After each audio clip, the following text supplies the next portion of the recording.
Sinabi ko sa'yo, John, may text message ka nilabas. Sinabi ko sa'yo, John, mahirap to sa umpisa, pero kakayanin natin.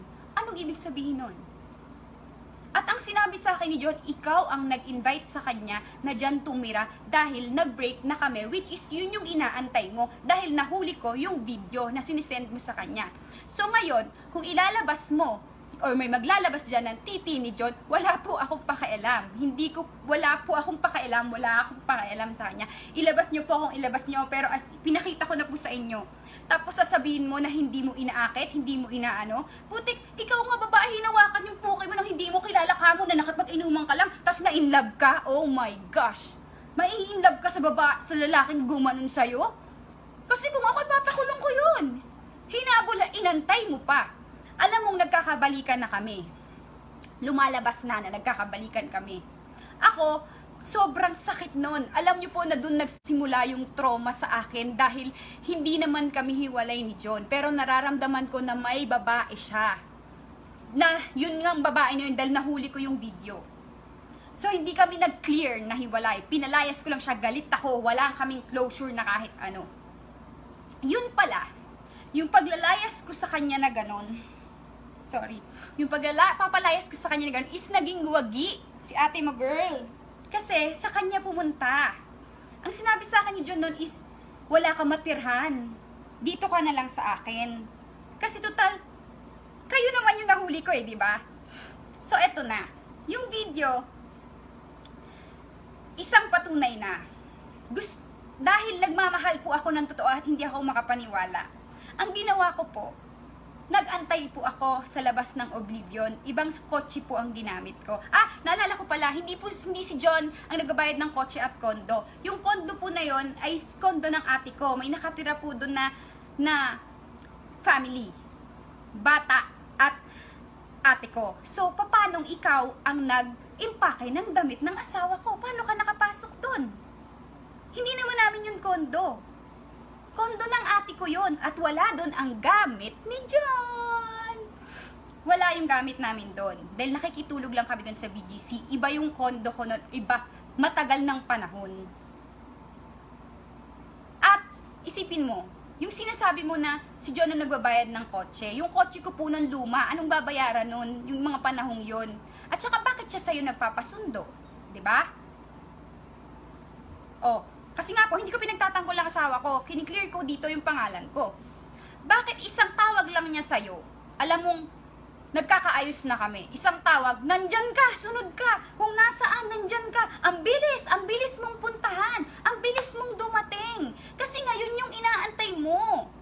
Na maghiwalay kami. Kaya ka pala, naiintindihan ko na kasi dati, ang sama-sama ng loob ko kasi ako yung niloko niyong dalawa. Pero bakit ako yung napapahiya lagi sa Facebook? Bakit lagi mong nagpo-post ka ng mga parinig? Bakit lagi kang nagpo-post ng ganito? Tapos nabababoy ako sa wall mo. Never akong gumante kasi alam ko masama kang babae.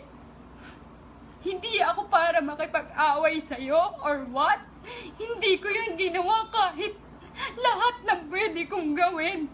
Dapat ginawa ko, pero dahil sobrang trauma ko noon dahil nag-antay ako sa labas nung bar nga na pinagtatrabahuan mo. Parang mahuli kayo kahit alam ko na may something sa inyo dahil sa video. Gusto ko pa rin makita ng dalawang mata ko. Ganun ako. Kamahal si John. Pinagbibigyan ko pa ng chance. Ay, baka hindi. Baka ngayong babae lang gusto siyang akitin, bla bla bla. Baka ano lang to, ganun. Diba? Inantay ko siya. Alam niyo po kung sinong kasama ko na nag-antay. Ibang kotse po yung ginamit ko para hindi nila ako makita. Sakit na sakit po ako nun. Kasi yung pagpapalayas ko po sa asawa ko, naging way. Natuwa siya lalo kasi yun lang naman yung inaantay nila na mahuli ko sila Mahuli ko silang dalawa. Hindi ko naman po ako mahilig maggalgal ng cellphone. Hindi ko po alam bakit nung gabi na yun na namit ko siya, pinakilalang girlfriend, bakit nung kaumagahan parang gusto kong maggalaw ng something. May ganun na nagsasabi sa akin. So, ginalaw ko. Nakita ko yung video mo. Kaya, dalawa kayong baboy dito ng baboy sa akin. Hindi ka biktima. Ginusto mo yan. Masyado mong kinakaladkad na asawa ko lang ang una nakit sa akin. Alam mo, nakita ko kayo. Nakita ko kayo dalawa, may video ako. Nakakapit ka sa kanya, tumatawid kayo sa highway.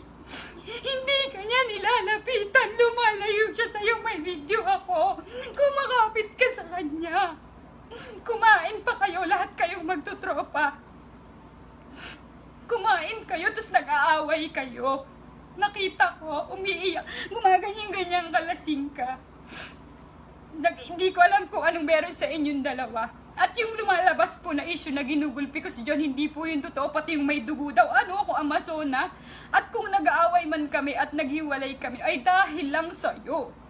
Huwag mong sabihin kinomfort mo kasi ang babae malakas ang pakiramdam. Nakikita ko sa mga hashtag mo noon, mga hashtag mo, AJ Loves. Ang nickname po ni John ay AJ. Hindi ko na po kailangan paliwanag kasi yung video po at yung mismong nakita ko, yun na eh. Sinundan po namin yan. Ang kasama ko po si Jane. Ang kaibigan ko po si Jane. Kasama po namin yung boyfriend niya noon na si Rob Moya. Si Rob Moya po ang driver. Habang sinusundan namin sila, alam po ni Rob Moya kung gaano kasakit sa akin yon. Dahil habang nagdadrive siya, sinusundan namin yung sasakyan nilang dalawa. Umaga na nun eh, galing sa club. Habang sinusundan namin, pasensya na kayo, bumabalik yung trauma. Na makita mo yung boyfriend mo. Nung nakita ko siya, fiancé ko, nung nakita ko siya, na sabi ko, parang ang nasabi ko na lang, akin yan eh. Akin yan, bakit nasa kanya? Pero wala po akong ginawang iskandalo. Hindi ko po sila inano kahit na naging mabait ako, which is pwede kong gawin kasi pwede ko silang banggain, pwede ko siyang sabunutan na sinabi ko sa'yo na ang bait-bait ko sa'yo. Alam mo na ako girlfriend yan, pero inaagaw mo, hindi ko po ginawa. Hanggang makarating po sila, pumasok sila sa isang bahay, dalawa. Hindi po akong ginawa. Pinabayaan ko lang. Ang sobrang sakit, trauma po yun ng totoo sa buhay ko simula po nun. Kaya po ako nagkaroon ng anxiety. Simula po na nagpapapsychiatrist na po ako. Sobrang trauma po, depression. Kaya rin po hindi ako sumasagot sa mga bash or whatever. Kasi pag nakakabasa po ako ng mga ganyan, nag-chill po ako. Hindi po okay yung pakiramdam ko. Lagi po akong nagagamot. Lalo na po nitong na mag-asawa na kami, tapos may mga naglabasan na mga nilalandi ng asawa ko. Okay lang po yung nilalandi siguro kung sa buhay ng mga asawa. Hindi po okay, pero kung chicks lang, mag-asawa na kami, hindi naman po ganun kabilis bitawan yung asawa ko. Lalo na yung mga screenshot is matagal na. Masakit po yun, oo, pero wala na pong masasakit na magkita kayo ulit. Noong 2019, February, kaya nung lumabas po yung issue, wala na akong pakialam. Nasobra po yung depression ko noon, kaya nakita nyo ang payat-payat ko, tapos sasabihin mo, depressed ka. Hindi mo alam na na-trauma ako dahil sa'yo. Dahil sa'yo, sa inyong dalawa, tapos nilinisin mo yung pangalan mo. Ang gusto mo, ikaw lang nababoy ka din. Hindi, nag-aantay ka. Huwag mong sabihin wala ka natapakang pagkatao kasi dinurog niyo ako. Durog na durog ako. Miss, durog na durog ako sa ginawa mo. Ako ang walang tinapakang pagkatao kasi ako yung nabiktima nyo. Ako ang walang inaantay na maghiwalay na relasyon. Hindi ko pinagpipray na maghiwalay na sana sila para bumalik na siya sa akin para maagaw ko na siya.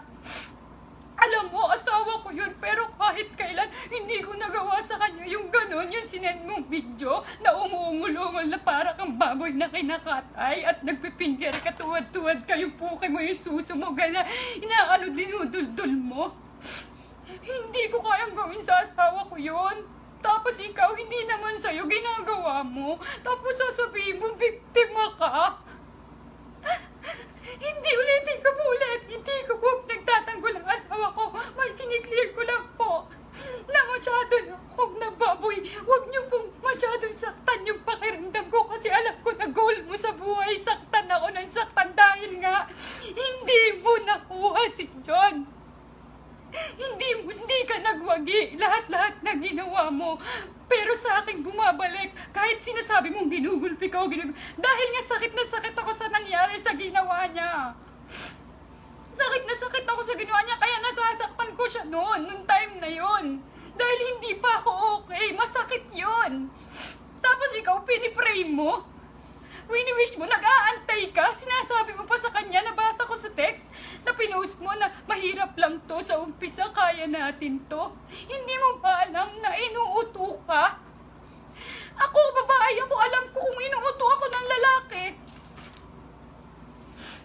Sasabihin mo, ikaw yung mahal, ikaw nga nandyan lang, isang tawag niya, nandyan ka. Ako, tinataboy ko siya ng sobrang galit ko, sinasaktan ko dahil nasaktan ako sa ginawa niyo, pinapalayas ko, pero hindi siya umaalis, nandun lang siya. Ikaw, isang text niya lang, nandun ka, bakit na sa akin siya? Bakit sa akin siya bumalik? O sige, sabihin na natin ikaw yung mahal, baka nga ikaw, dahil nag-meet kayo ulit ngayong 2019, which is sumobra yung trauma na naman bumabalik. Lalo na sa mga kinuwento mo kanina, na sobrang ikaw lang, na parang wala kang kasalanan, yung asawa ko lang lahat-lahat, imposibleng mangyari yun. Yun lang video eh. Yung hinawakan lang yung pek-pek mo, tapos mai-inlove ka. Tapos sasabihin nyo, ako yung pok-pok, ako yung page nyo, yung RBC page nyo. Bakit kailangan nyo pa akong siraan? Ganyan ka kasama kasi ikaw ang may kasalanan sa akin. Alam mo, sa sobrang buti kong tao, ako ang nagsusorry sa iyo ngayon dahil nasaktan ka ng asawa ko. Ikaw, nagsorry ka ba sa akin? Hindi! Inaaway mo ko sa loob ng 3 years. Huwag mo sabing nananahimik ka. Alam na lahat ng tao yan na lagi mo akong inaano sa Facebook. Ako lang ang hindi lumalaban. Ngayon lang po ako lumaban. Hindi ako nagpapaawa sa inyo. Pero sobrang trauma po na binalik-balik niya. Binalik-balik niya. Tapos yung kwento is parang dalawa kayong nagbaboy sa akin. Kulang-kulang yung kwento mo eh. Hindi maniniwala ka. Sino po ditong babae maniniwala magkasama kami sa bahay tapos sasabihin for fame lang? Kaya ko po yun mag-isa. Ngayon po mag-isa na lang ako.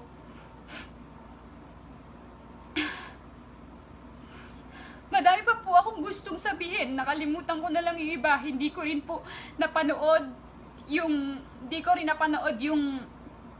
lahat ng sinabi niya kasi hindi ko po kaya, sinasabi ko nga po sa inyo, ayaw na ayaw kong madikit yung pangalan ko sa kanya.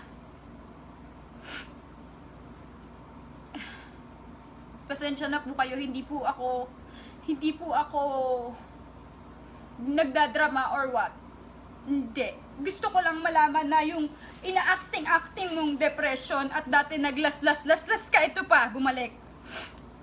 Yung mga kaibigan mo nung bumalik na sa akin si John, yung mga kaibigan na yung lalaglag ngayon kay John, eto na, naglaslas ka kasi hindi bumalik sa'yo, hindi ka na niya pinapansin. Paglabas nung tattoo na mukha sa akin, naglaslas ka kasi hindi ka na niya pinapansin. Naglaslas ka para bumalik sa'yo, maawa sa'yo. Diba? Hindi ka ba kabit nun? Hindi ba third party yon? Naniniwala ka?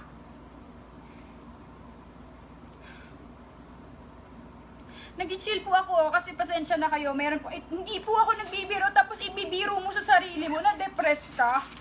Ito lang po ang bumubuhay sa akin. Itong mga gamot na to. Meron akong certificate na psychiatrist dahil trauma ako dahil simula nung nakita ko kayo.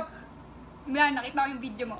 Simula nakita ko kayo, tapos lahat ng bash sa akin, which is ako yung agrabyado, ako yung sinaktan nyo, pero bakit galit na galit ka sa akin? Yung page nyo, bakit hindi si John? Dapat kay John kayo magalit, kasi nung dati nga na ginawa nyo yan sa akin, hindi kita inaway, hindi kita pinost, wala akong, kahit na sa akin yung video mo, napakababoy mo, hindi ko pinost, hindi kita, wala akong sinabing masama sa'yo, hindi kita tinuro na ito po yung kapit ng asawa ko, ito po, wala akong sinabing ganun, nanahimik lang ako, nag-single ako. Doon ka naging masaya kasi nahuli ko kayo. Kung totoong hindi ka kabit at naniniwala kang hiwalay kami, magkasama kami sa bahay, babae ka. Yung sinabi ko nga kanina paulit-ulit na lang din ako, pasensya na. Kinausap mo dapat ako, hindi, inaaway mo ko. Kasi, isang tawag lang pala sa'yo, nandyan ka na. Itong 2019, iba po ang kwento sa akin. Nung nagkita sila, which is kagrupo lang din nila. Parang nag-uusap na daw itong John at yung babae na magkikita sila ni Mark. Yan po. Kaya, kung ano man po yon, kung may gusto silang ibalik, or kung may gusto silang wala na po, out na po ako doon. Kasi yun pa lang po na malaman ko na nagkita sila, nag-meet sila. Hindi ko po inaano kasi maloko po yung asawa ko, naging maloko siya siguro, nagmahal lang po ako. Pero wala po ako ditong niloko, wala akong tinapakang pagkatao. Ako po yung tunay na walang tinapakang pagkatao. Huwag mong sabihin wala kang tinapakang pagkatao dahil dinurog mo ko. At dinudurog mo ko hanggang ngayon. Kasi ang gusto mo lang lagi, saktan ako. Alam ng mga tao yan.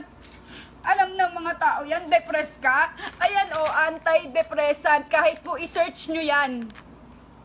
Antidepressant. Ayan po, napakalala. Hindi po ako nagpapaawa pero nagkasakit ako dahil trauma sa'yo. Tapos, magpo-post ka na depressed ka rin. Style mo, yung dating naglas-las ka kasi ngayon lang po ako nagsasalita, pasensya na kayo, matagal ko tong tinago. Kaya wag niyang sabihin na siya yung nananahimik ng 3 taon kasi alam na lahat ng tao hindi ka nananahimik. Sinasaktan mo ko, goal mo hanggang ngayon. Hindi nyo kailangan mag-imbe-imbento kung may gusto kayo, nakasiraan sa akin, kung may gusto kayong awayin, dapat si John yun, dapat alam nyo yun, dapat hindi ako. Bakit ako? Doon nga nahuli ko kayo. Wala akong pinost, mga tao na lang ang nagsabi, nagsingle lang ako. Yung mga tao lang ang nagsabi na siya siguro yung dahilan kasi lagi na kayong magkasama. Diba? So kung ano man yung ginawa niyong totoo nung 2019 na ngayon nang mag-asawa kami ulit, tingnan niyo po kung gaano kasakit yun sa akin. Siguro pa kung ibang babae pa. Boyfriend ka pero nakikipagkita ka sa asawa. Diba? Ito pa, itutuloy ko po kung gaano kasakit. Yung sinasabi ko po sa inyong Rob Moya na nagda-drive nung nahuli niya, sabi niya sa akin, yung fiancé po yun ng kaibigan ko, ng best friend ko. Sabi niya, grabe naman yan si John. Kung ako lalaki, maghubad yan sa harapan ko, duduraan ko yan. Anong ginawa mo, miss? Dahil hindi mo nakuha si John, ang naagaw mo, yung driver na nagda-drive nun, which is fiancé nung kasama ko. Binawi mo sa kaibigan ko, which is ka-live-in mo ngayon. Gaano kasakit lahat yon? Nahayaw mo akong tigilan, pati hindi mo naagaw sa akin yung asawa ko, dun ka na lang sa kaibigan. Rob Moya, alam mo yan. Tapos ngayon, sakit na ako kasi nagkita sila, which is hindi ko alam kung ang dahilan or kung sino may kasalanan or kung anong ginawa nila. Pero,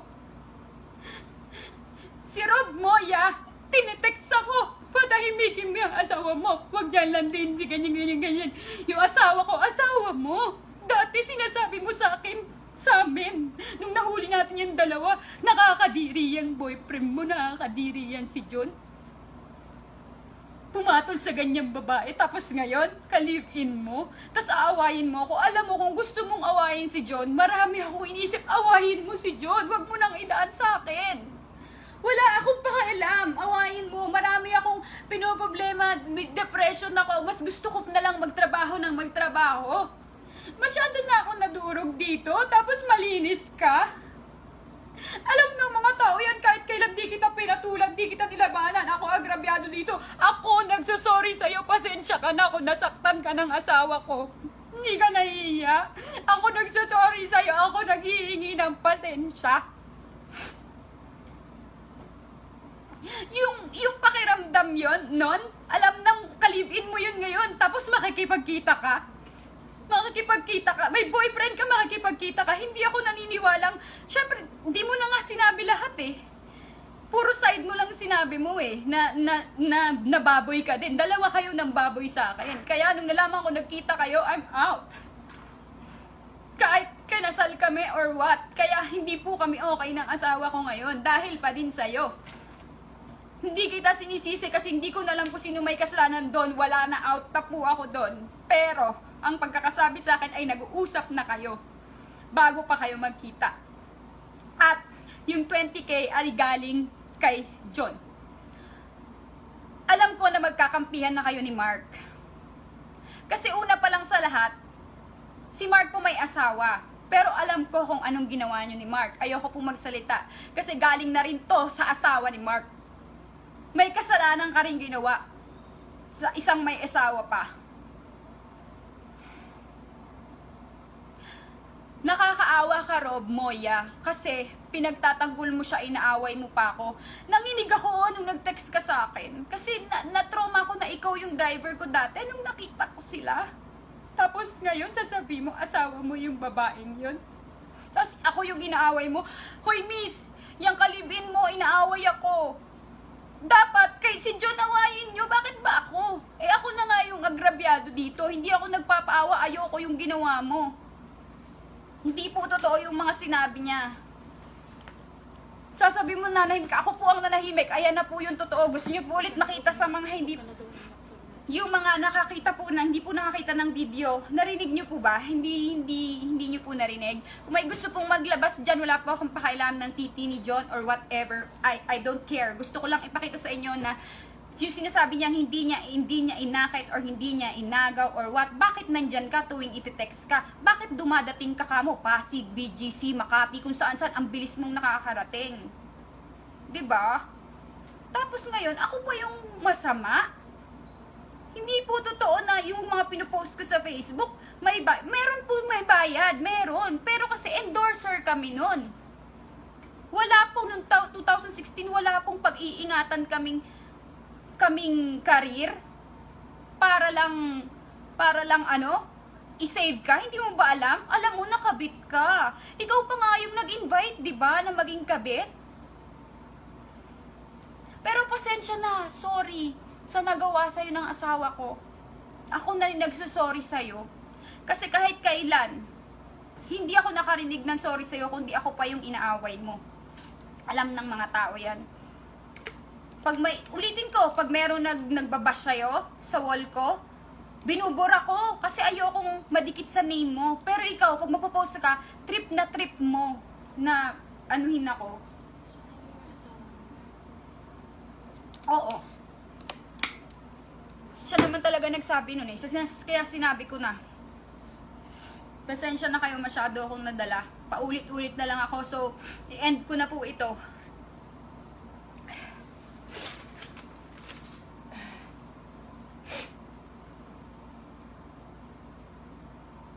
Ang lalaki pong, kayo po girls, ito po. Ang lalaki po, pag inuuto kayo, sana po maging aware kayo, ramdam kayo. Pag alam nyo hindi sa inyo, kung alam nyo hindi sa inyo, ano kayo, yung para bang dapat girls ang nagkakampihan eh, huwag nyong kalabanin. Ayoko, hindi ko na po alam kung ano sasabihin ko. Alam na alam mo, huwag mo sabihin na hindi ka kabit. Alam na nakabit ka kasi sinusundo mo nga, 'di ba? Wala pong nangyari na break kami. Kaya siya pumunta sa'yo. Nag-break kami dahil nahuli ko yung video mo. Yun lang po. Pasensya na po sa family ko. Ayaw po nila akong mag-live. Pasensya na po sa management ko, sa GMA. Pasensya na po. Nag-live ako. Hindi ko po ito ginagawa. Pasensya na sa family ko. Nag-live ako. Hindi ko po pinagtatanggol asawa ko. Sarili ko na po yung nakasalalay dito na tinatanggi mo.